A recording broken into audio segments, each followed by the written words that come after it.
On dit que. Rémunération, convention collective. Faut-il que je sois né pour être de fâcheux toujours assassiné? Ouais, nous, on est dans l'inspiration du moment. Par exemple, demain, on est en concert dans une taverne au bord de la côte. Ouais, on va reprendre des mélopées, quelques chansons. Ouais, et d'ailleurs, on a parlé rémunération avec le tavernier, il nous a dit « on s'arrangera ». Il avait l'air très débordé, mais on sent qu'on peut lui faire confiance, il va pas nous la faire à l'envers. Ouais, surtout qu'en plus, il va s'occuper de toutes les affiches, il nous a dit que ça allait être noir de monde, et qu'après ce concert, on serait certainement connu dans toute la région. Puis attention, en plus, il nous offre le repas, c'est super sympa. Et je crois même qu'il a dit qu'on pouvait être payé au chapeau. Oui, c'est ça. Les gens donnent un peu ce qu'ils veulent, c'est trop bien. On vous laisse, faut qu'on répète. Ouais. Faut-il que je sois né pour être de fâcheux toujours assassiné?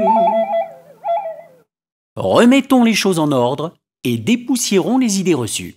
Tout d'abord, l'artiste a un statut de salarié, bénéficiant du régime d'assurance chômage.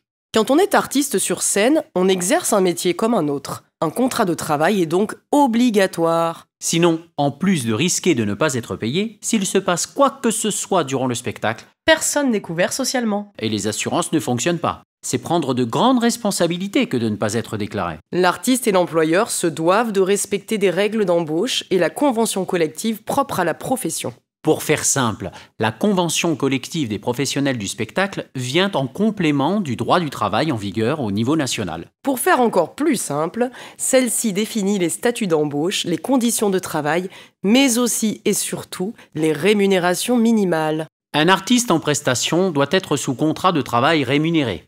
De plus, sur la base d'un tarif minimum imposé par la convention collective. L'assiette de pâtes ou le sandwich ne sont pas considérés comme des salaires. L'employeur doit se tenir aux obligations. La règle est la même pour tous. C'est aussi et surtout en agissant dans les règles que le statut d'intermittent et les protections sociales seront pérennes.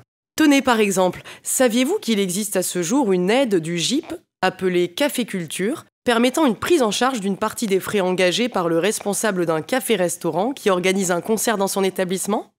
Pour en revenir au tarif de rémunération, sachez qu'il fluctue selon les statuts de chacun. Artistes-chanteurs et artistes-musiciens ne sont par exemple pas rémunérés sur la même base tarifaire. À chacun de se responsabiliser et de se documenter. En adhérant au SAMVA, on peut accéder aux conventions collectives propres à chacun et poser des questions si nécessaire. Et puis comme ça, tu pourras te racheter une vraie belle guitare le moment venu. Ça vous va? Ça me va. Tu te poses d'autres questions? Découvre nos vidéos On dit que sur notre chaîne et abonne-toi. Pour en savoir plus, contacte-nous.